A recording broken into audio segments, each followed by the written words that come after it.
Sa pagsugod na sa National Census on Population and Housing, nanawagan og kooperasyon ang Philippine Statistics Authority sa katawhan og mga tag-iya sa mga panimay aron matunhay ang ilang trabaho.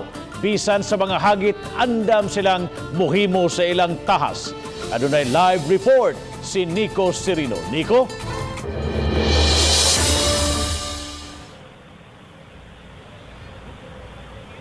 Yes, Bob, nagsugod na pag house to house kini mga enumerators sa PSA subay ning gilusad nga Census on Population and Housing. Sa Barangay Luok, Mandaue City na abtanamo kini mga enumerators ug staff sa Philippine Statistics Authority. Sa pagsugod na sa 2020 Census on Population and Housing, mag-house to house gyud sila aron makahipos sa gikinahanglan nga impormasyon. Mi-interview dayon sila sa tagbalay aron makuha ang gikinahanglan nga mga tubag.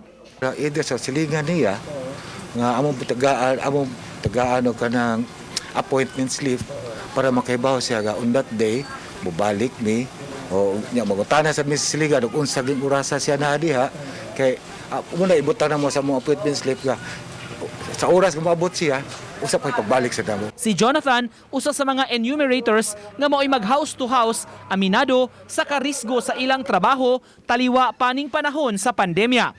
Apan doble amping sab sila nga mga staff. Padayon lang gyapon sir, bisag makasugat og mga init nga panahon, uwan og dunay mga ero, do na magina kanang apil lagi na risgo gini atong buhat sir apan alang sa tuang kanang katagilungsod.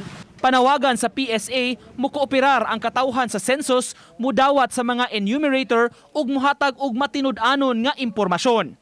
Bosa dito basihan sa gobyerno para pag-distribute sa mga resources kung aasa unsay angayang ibutang ng proyekto. Nga dili lang sa unsa taghang kayong mga ahensya sa gobyerno nga magsalig itawon sa output sa PSA. Sa tibuok Mandaue City, dunay 13 ka mga enumerators sa kada barangay nga mulibot sa tanan nga mga lugar aron makahipos sa data.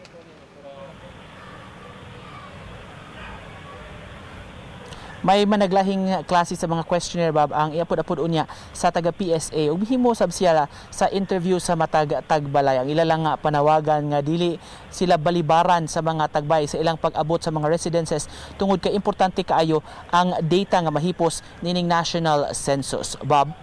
Daghang salamat Nico Cirino sa imong live report.